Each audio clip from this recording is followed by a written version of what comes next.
नमस्कार। तो स्वागत है आपका आज की इस नई क्लास में। आज हम पढ़ने वाले हैं साधारण ब्याज यानी कि सिंपल इंटरेस्ट। तो नॉर्मली ब्याज क्या होता है, ये हम डेली लाइफ में बहुत सुनते हैं कि इतनी राशि पर इतने प्रति वार्षिक दर से इतने रुपए पर कितना ब्याज लगेगा। तो ये जो ब्याज है वो हमें दैनिक जीवन में भी काम आता है और उसके साथ साथ पेपर में भी आता है। ठीक है, तो साधारण ब्याज क्या होता है? तो ब्याज सिंपल सा ये होता है, जब किसी राशि पर जब हम कोई चीज उधार लेते हैं या किसी को कोई पैसा उधार देते हैं तो उस पर टाइम के हिसाब से जो पैसा एक्स्ट्रा लगता है, एक्स्ट्रा अमाउंट हो जाता है, उसे हम उसका ब्याज कहते हैं। ठीक है, तो कुछ फॉर्मूले मैं आपको बता देता हूँ। जैसे ब्याज बराबर होता है मूलधन गुणा दर गुणा समय। अब ये मैंने यहाँ पे लिख रखा है कि पी मतलब प्रिंसिपल होता है जिसका हिंदी मतलब मूलधन होता है, आर मतलब रेट होता है जिसका हिंदी में दर, टी मतलब समय टाइम, एस आई माने सिंपल इंटरेस्ट यानी कि ब्याज, और ए माने होता है अमाउंट यानी कि मिश्रधन। अब ये अमाउंट क्या होता है, मूलधन क्या होता है, चलिए मैं बताने चाहता हूँ। तो मूलधन का मतलब होता है जब कोई राशि, वो मूल राशि जो हमने किसी को उधार दी होती है या फिर किसी से उधार ली होती है, वो मूलधन कहलाता है। दर क्या होता है, उस पर जो दर लगाई जाती है यानी किस रेट पर पैसा वापस करना है या जो भी उस पर ब्याज की रेट होती है उसे हम दर कहते हैं। समय क्या होता है, समय जितने टाइम के लिए पैसे उधार दिया जाता है या फिर लिया जाता है। साधारण ब्याज मैंने बता दिया। ए फॉर अमाउंट माने मिश्रण। ये मिश्रण क्या होता है, मिश्रण का मतलब जो पैसा हमने दिया है उस पर कुछ ब्याज लगेगा, तो वापस जो मूलधन और ब्याज दोनों मिला के जो पैसा हम लेते हैं या फिर किसी को देते हैं तो वो मिश्रण कहलाता है। ठीक है, यानी मिश्रण का असल मतलब होता है, ये मिश्रण का मतलब ही होता है ब्याज प्लस मूलधन। ठीक है, यानी मूल राशि में अगर ब्याज और ऐड कर दिया जाए तो उसे मिश्रण कहते हैं। मान लिया कि किसी को 1,000 रुपए हमने उधार दिए थे 5 साल के लिए 3% की दर से। ठीक है, तो उस पर जो भी ब्याज मिलेगा, तो ब्याज का कुछ पैसा और जो मूलधन का पैसा है उस दोनों को जोड़ देंगे तो हमारा मिश्रण बन जाता है। ठीक है, अमाउंट बन जाता है। चलिए, तो पहला सूत्र है ब्याज बराबर मूलधन गुणा दर गुणा समय बटे 100। ठीक है, इंग्लिश में बोले तो एस आई बराबर पी आर टी बटे 100 यानी कैरेट बटे 100, पी आर टी बटे 100। फिर यहां से अगर मुझे पी का मान निकालना है तो इसको इधर लेके जाएंगे तो एस आई गुणा 100 यानी कि आई गुणा 100 हो जाएगा, ब्याज में 100 का गुणा करेंगे और ये आर टी बटे पहुंच जाएगा। ठीक है, तो पी का मान आ जाएगा। ऐसे ही अगर मुझे आर का मान निकालना है, इसका मान निकालना है, तो फिर से वही है आई इंटू 100 बटे पी टी। मैं कहना ये चाह रहा हूँ कि जब भी पी आर टी निकालना हो तो 100 गुणा आई करेंगे यानी ब्याज में 100 का गुणा करेंगे और बटे में जो भी है आर टी या पी जो भी बच रहा है उसे बटे में लिख के उसे सॉल्व कर लेंगे। ठीक है, चलिए सवालों से समझते हैं। जैसे पहला सवाल है 1,000 रुपए की राशि पर 10% की वार्षिक दर से 5 वर्ष का साधारण ब्याज क्या होगा। ठीक है, तो सीधा सा ब्याज पूछा उसने यानी साधारण ब्याज ऐसा ही बराबर फॉर्मूला होता है पी आर टी बटे 100। अब पी माने होता है मूलधन, तो मूलधन मतलब मूल राशि, तो कितनी है राशि 1,000 रुपए, और आर मतलब रेट यानी कि दर, दर कितनी है 10%, और टी माने टाइम, टाइम कितना है 5 साल, और बटे में 100। ये जो बटे में 100 आता है ये असल में अलग से नहीं होता, ये जो 10% होता है ना, परसेंट को जब कन्वर्ट करते हैं तो हम सब जानते हैं कि परसेंट का मतलब 1/100 होता है, तो ये 10% की जगह परसेंट रहेंगे तो बटे में 100 वो उस हिसाब से आता है। इन सबसे कोई लेना देना नहीं है, मैंने बता दिया करना कैसे है, पी आर टी बटे 100। इसे सॉल्व कर लेंगे, 2 जीरो से 2 जीरो कैंसिल हो गए, 10 गुणा 5 बचा तो कितना आ गया 5.50 और गुणा यानी कि 500 रुपए। ये जो 500 रुपए है ये आ गया ब्याज। ठीक है, और यही उसने पूछा था कि साधारण ब्याज ज्ञात करो। तो 1,000 रुपए की राशि अगर हम किसी को 10% की दर से 5 साल के लिए उधार देते हो तो उस पर जो ब्याज लगेगा वो 500 रुपए ब्याज लगेगा। ठीक है, अब बात यह है कि ब्याज तो लगा 500 रुपए, अब वो अमाउंट पूछेगा अगर कि अमाउंट कितना है मतलब मिश्रण, तो अमाउंट क्या होगा, इस 500 में इस 1,000 को ऐड करेंगे क्योंकि वापस जो लौटाना है वो सिर्फ ब्याज नहीं देना है, 500 रुपए थोड़ी ना देंगे हम उसको, तो टोटल पूरा 1,000 प्लस 500 लौटाएंगे यानी 1,000 और 500 जब लिखेंगे हम ऐड करके तो ये टोटल जो कीमत बनेगी वो 1,500 बन जाएगी, और ये जो 1,500 बना यही होता है अमाउंट यानी कि मिश्रण। ठीक है, चलिए आगे बढ़ते हैं। अगले 5,000 की राशि पर 3 वर्ष में अर्जित साधारण ब्याज क्या होगा यदि दर 4% हो। तो फिर से वही करना है, सिंपल इंटरेस्ट बराबर 5,000 गुणा 3 गुणा 4 और बटे में 100। 2 जीरो से 2 जीरो कैंसिल हो जाएंगे, इसे सॉल्व करेंगे, 4 तिया 12, 12 पंजा 60 यानी कि 600 रुपए ब्याज लगेगा उसको। ठीक है, ये ब्याज हुआ। अगर वो अमाउंट पूछ लेता यानी कि मिश्रण पूछ लेता तो मिश्रण कितना बनता हमारा, इस 600 में इस 5,000 को भी जोड़ दीजिए तो 5,000 यानी 5600। उम्मीद है आपको बात समझ में आ गई होगी। चलिए अगला एग्जांपल देख लीजिए, कितने समय में 1,500 रुपए 10% दर से 1,600 हो जाएंगे। 1,600 हो जाएंगे का मतलब है कि ये अमाउंट है टोटल, 1,600 हो जाएंगे का मतलब है कि ब्याज नहीं है ये। ठीक है, वो कह रहा है कितने समय में, तो मैं यहाँ पे पहले लिख दे रहा हूँ कि उसने क्या क्या दिया है 1500 रुपए, यानी पी बराबर दिया है 1500, दर यानी आर दिया है उसने 10%, और 1600 हो जाएंगे, यानी अमाउंट दिया है उसने 1600 रुपए, और पूछा है कितने समय, मैंने टी का मान निकालना है। ठीक है, अब ये जो अमाउंट है 1600 रुपए, ये अमाउंट का मतलब मैंने पहले ही बता चुका है कि अमाउंट का मतलब है प्रिंसिपल प्लस ब्याज, यानी कि इस 1500 में कुछ ऐड है तब जाके ये बना होगा।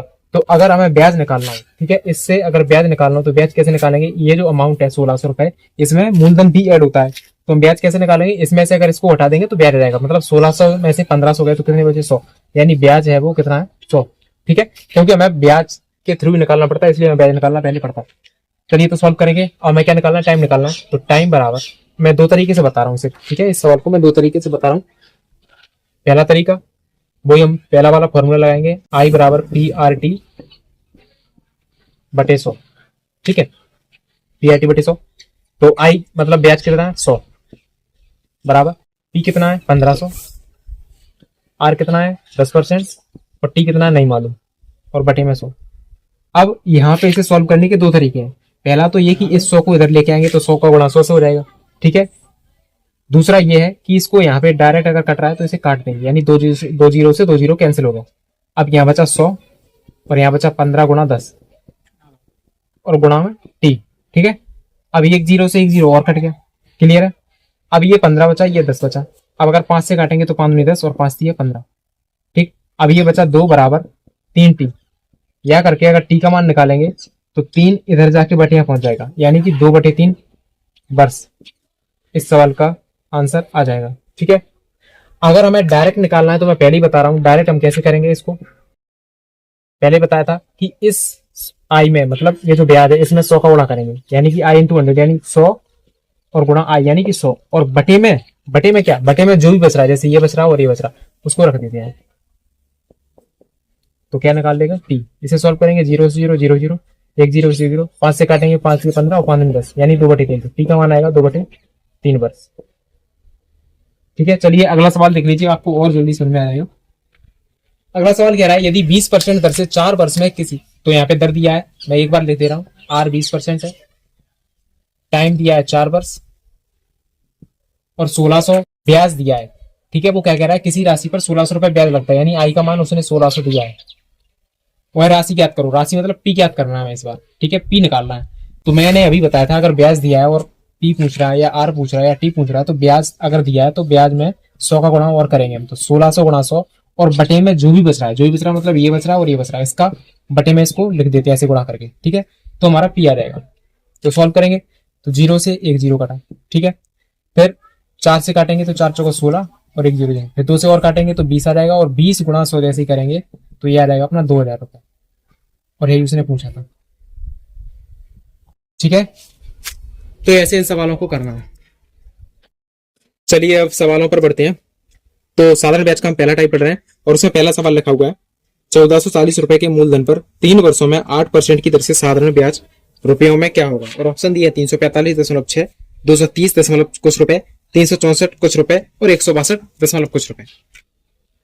3 वर्षों में यानी कि टाइम दिया है 3 वर्ष, 8% की दर यानी कि दर दी है उसने 8%, साधारण ब्याज क्या होगा यानी आई का मान क्या होगा, इसने ये पूछा, ठीक है। तो सवाल में यही पूछा उसने, तो कुछ नहीं करेंगे, जो दिया है बस उसे सॉल्व कर देंगे। हमें आई निकालना है, तो आई बराबर फॉर्मूला क्या होता है पी आर टी बटे 100, तो बस पी का मान कितना है 1440, आर कितना है 8, टी कितना है 3 और बटे में 100। 1 0 से 1 0 कैंसिल हो गया, ये नहीं कट रहा तो कोई छिड़कानी नहीं करेंगे, सीधा सा गुणा करेंगे, कितना आएगा 345 और बटे में 10, ठीक है। और जैसे चूंकि ये 1 0 है, इसका मतलब हम एक अंक से पहले या एक अंक बाद दशमलव लगा सकते हैं, बस ये हमारा आंसर हो जाएगा, ठीक है। चलिए अगला सवाल देख लीजिए। अगला सवाल है 12% प्रति वर्ष की दर से 5 वर्षों में 5400 रुपए का साधारण ब्याज क्या होगा। तो फिर से वही करेंगे, मैं बार बार बोल रहा हूं इस सूत्र को आपको रटना पड़ेगा, पी आर टी बटे 100, टी का मान कितना 5400 गुणा 12 गुणा 5 और बटे में 100, इसको सॉल्व कर लेना। 2 0 से 2 0 कट गए, बस अब इसको गणा करना है, 55 गुणा 12 पंचे 60 फिर से गुणा करेंगे तो 0 जाएगी तो 6 चौका 24, 8 चली 2, 6 पंचे 30 और 2 32, यानी 3240 रुपए इसका ब्याज हो गया। अगर वो पूछ लेता कि अमाउंट क्या है, यानी कि मिश्रण कितना है, तो हम इसको और इसको ऐड कर देते, ठीक है, यानी दोनों को जोड़ देते तो अमाउंट आ जाता है। ठीक है,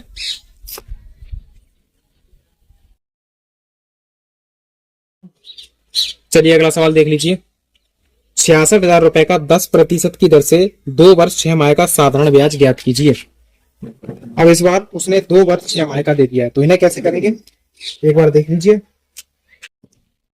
चलिए, तो जब भी ऐसा सवाल आएगा तो इन सवालों को हम कैसे करेंगे, करना वैसे ही है जो अभी तक करते आए थे, बस यहाँ पे ये टाइम जो है ना 2 वर्ष 6 माह, इसको थोड़ा सा मैनेज करना है। कैसे, इसको थोड़ा सा सही से लिखना है।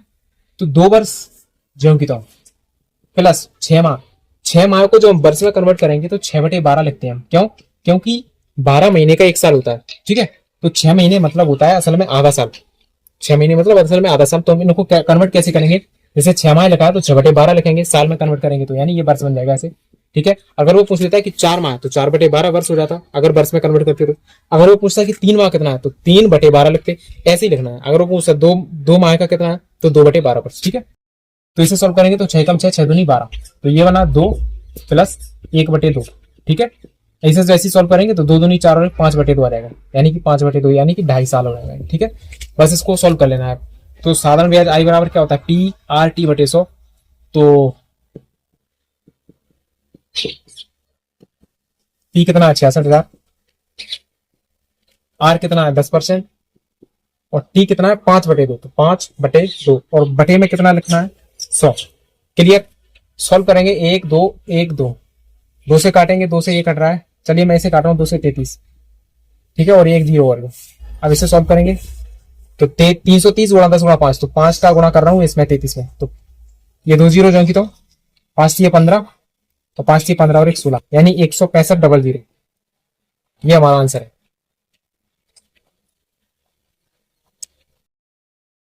चलिए अगला सवाल है। 85,000 रुपए का 15% की दर से 2 वर्ष 4 माह का साधारण ब्याज ज्ञात कीजिए। ठीक है, इसको भी कैसे करेंगे, 85,000 रुपए मतलब P का मान कितना, 85,000। चलिए तो ये सवाल मैं समझा देता हूं। तो यहाँ पे जैसे P बराबर 85,000 रुपए है, R 15% है और T 2 वर्ष 4 माह, तो 2 वर्ष 4 माह को कन्वर्ट करेंगे तो 2 वर्ष जाएंगी तो 4 माह का मतलब 4/12। ठीक है, क्योंकि माह को साल में कन्वर्ट करना है तो 4/12 लिखेंगे, 4 एकम 4, 4 3 12, तो ये 1/3 बचा। फिर इनका करते हैं, सोल्व करेंगे तो गुणा करेंगे, 3 दूनी 6 और 1 7/3, यानी ये आ गया 7/3। इसे सोल्व करेंगे, फिर आई बराबर 85,000 गुणा 15 गुणा 7/3, क्योंकि PRT और बटे में 100, 2 0 से 2 0 कैंसिल किया, 3 से 15 काटा, 3 5 15, 85 850 गुणा 5 गुणा 7 करेंगे, तो पहले मैंने 5 गुणा 850 में किया तो ये आ गया, उसके बाद 7 का गुणा और करेंगे तो ये आ जाएगा। ठीक है, यानी सीधा सा सॉल्व करना है और ये आप कर सकते हैं। चलिए अगले सवाल की ओर बढ़ते हैं। 5वां सवाल, 5400 रुपए का 11 सही 1/9% की दर से 3 वर्ष 2 माह का साधारण ब्याज ज्ञात कीजिए। ठीक है, तो सबसे पहले यहाँ पे 2 चीजें कन्वर्ट करनी पड़ेंगी पहले तो। ठीक है, तो P तो 5400 दिया है, R दिया है 11 से 1/9%, और 11 से 9/1% का मतलब क्या होता है, अगर इसे परसेंट की परसेंट में रहने देना है तो 11 9 99, 99 और 100/9% हो जाएगा। ठीक है, एक तो ये हो जाएगा, या अपन इसे लिख सकते हैं 11 सही 1/9 का मतलब होता है 1/9। ठीक है, चलिए मैं अभी बाद में बताऊंगा। T बराबर कितना है 3 वर्ष 2 माह, तो 3 वर्ष प्लस 2 माह, 2 और माह को कन्वर्ट करेंगे तो 2/12। ठीक है, 2 एकम 2, 2 6 12, तो इसे ये आ जाएगा 6 3 18 18 और 19/6। ठीक है, चलिए सॉल्व करना आप क्या साधारण ब्याज निकालना, तो ऐसा ही बराबर ऐड करेंगे, P मतलब 5400 गुणा R माने 100/9 गुणा T माने 19/6 और बटे में 100 रहेगा। ठीक है, तो 100 से 100 कटा, 9 से काटेंगे, 9 और 6 का गुणा करेंगे, 9 6 54, तो यानी ये पूरा कट जाएगा, तो ये बचेगा 100। तो ऐसा ही बराबर कितना बचा 100 गुणा 19 यानी 1900, यानी इस सवाल का सही आंसर 1900 है। ऑप्शन में थोड़ा मिस्टेक हो गया, यहाँ से 1 1 0 कम करना पड़ेगा। ठीक है, तो इस सवाल का सही आंसर ऐसा ही 1900 आ गया। क्लियर है, उम्मीद है आपको समझ में आ गया कैसे करना है।